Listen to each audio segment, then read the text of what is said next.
Bom dia, queridos.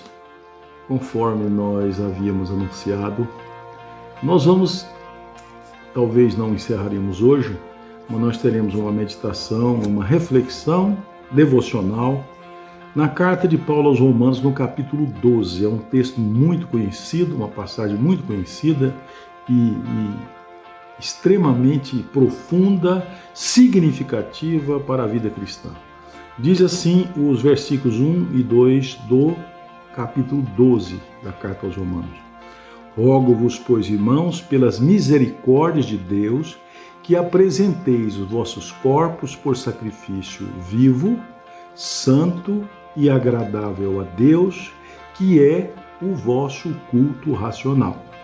E não vos conformeis com este século, mas transformai-vos pela renovação da vossa mente, para que experimenteis qual seja a boa, agradável e perfeita vontade de Deus. Amém? Então, o nosso relacionamento com Deus acontece na mente, né? Na nossa alma, nessa subjetividade humana, na minha interioridade. Então, nós chamamos isso de mente, às vezes chamamos de coração, mas o importante é que é esse estado emocional, psíquico, né? Da minha razão. Eu escolho estar ou não estar. E tudo acontece na mente. Nós já falamos, inclusive, o pecado entrou por meio da cobiça, né? Tiago diz que nós, ao pecar, nós seguimos um iter, um roteiro. Primeiro nós cobiçamos e nós concebemos na mente o pecado e depois nós praticamos o pecado. E aí a coisa degringola daí para frente. Portanto, tudo começa na mente.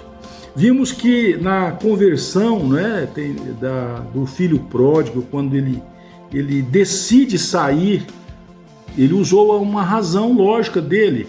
E quando ele se vê perdido e decide voltar, ele também toma essa decisão no âmbito da sua mente, não é? Da sua razão. Por isso, a grande preocupação da Bíblia, e em especial do apóstolo Paulo, com a nossa mente, com a nossa razão, com essa capacidade que nós temos de escolher assim ou assado, né? Não é à toa que quando ele fala lá da segurança que nós devemos ter, da prudência que nós devemos ter na vida cristã, ele diz, olha, vocês devem vestir o capacete da salvação. O capacete que protege a cabeça, não é? Então você vai proteger a sua cabeça com a salvação. A razão sua admite o sacrifício de Jesus, crê no sacrifício de Jesus e a sua mente estará então protegida, não é? E você deve cuidar dela, porque ela guarda o seu tesouro diante do Pai. Então, agora aqui Paulo diz o seguinte, olha, eu quero rogar a vocês, para que vocês apresentem o vosso corpo por sacrifício vivo, santo e agradável a Deus, que é o culto racional. Então aqui nós temos que entender essa ordem lógica da frase, né? O que é então o culto racional? Qual é o culto racional a que Paulo se refere? Ao sacrifício santo e agradável a Deus. Então, o sacrifício santo e agradável a Deus, repito, é o nosso culto racional, o culto da cabeça. Então o sacrifício vivo não é mutilar o corpo, não é sacrificar o corpo, não é fazer grandes coisas, não é nem fazer prolongados jejuns, prolongadas renúncias, não. O sacrifício vivo, santo e agradável é o nosso culto racional, o reverenciamento convencido pela mente, pela minha razão, de que Deus é Deus e que Jesus é Senhor e que Ele é Salvador da minha vida. Esse é o culto que Ele espera de cada um de nós. E Ele diz então, transformai-vos pela renovação da vossa mente.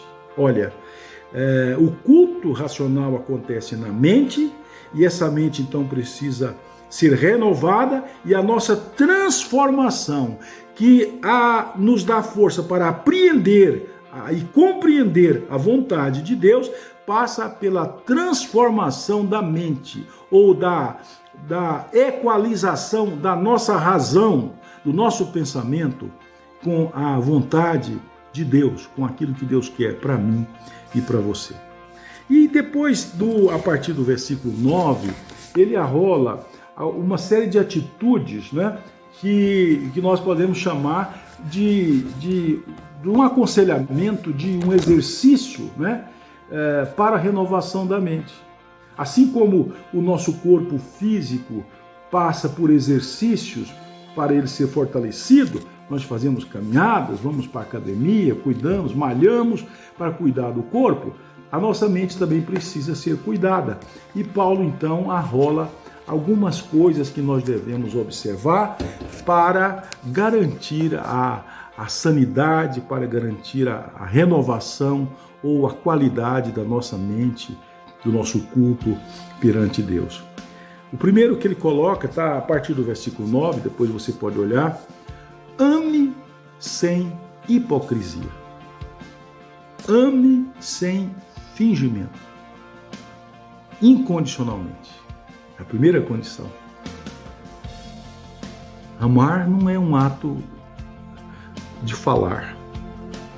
Amar não é um ato exteriorizado por gestos. Amar é desejar, é querer ser amigo, é querer amar, escolher amar sem hipocrisia, ou sem fingimento. Hipócrita era uma figura do teatro grego, né? É aquele indivíduo que usava uma máscara para a apresentação teatral. Portanto, aquilo que aparentemente, aquilo que era visto, não era de fato o que estava andando e se movimentando. Ali tinha uma máscara que cobria o verdadeiro rosto do ator. Então, o amor sem hipocrisia é aquele amor de cara limpa, sem subterfúgios, sem meias palavras e sem fingimento. Deteste o mal. Deteste o mal. E ao detestar o mal, eu tenho que ter o cuidado para não detestar a pessoa que por vezes faz ou pratica o mal. Não é? Nós temos, quando você é agredido no trânsito, aquele coitado que te agrediu, ele não é o mal, não é? O mal está nele, mas ele não é o mal, ele não criou o mal, ele não gerou o mal. Eu não posso querê-lo mal, descer dali, espancá-lo, atirar nele e etc. Eu tenho que detestar o mal, né? Aquilo que ele fez, eu não posso fazer e não vou fazer. E se tiver a oportunidade de dizer isso para ele, eu direi. No entanto, sem detestar aquele que comete o mal, né?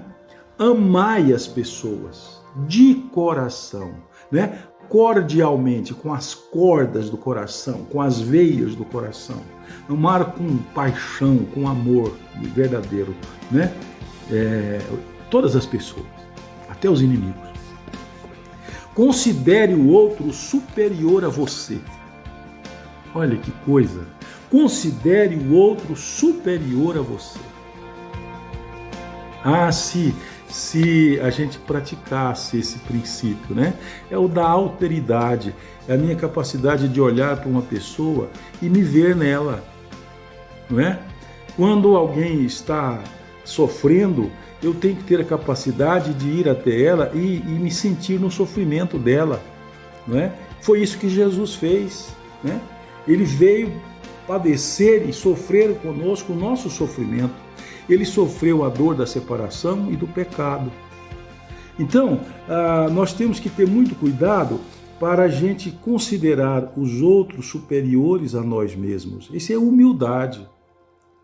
Isso é humildade, é dar lugar para que o outro aconteça. Quando Jesus chegou, João Batista era o profeta famoso, né? João Batista tinha uma autoridade incrível entre o povo saía, tanto é que ele foi assassinado de ciúme, né, dos judeus e de Herodes.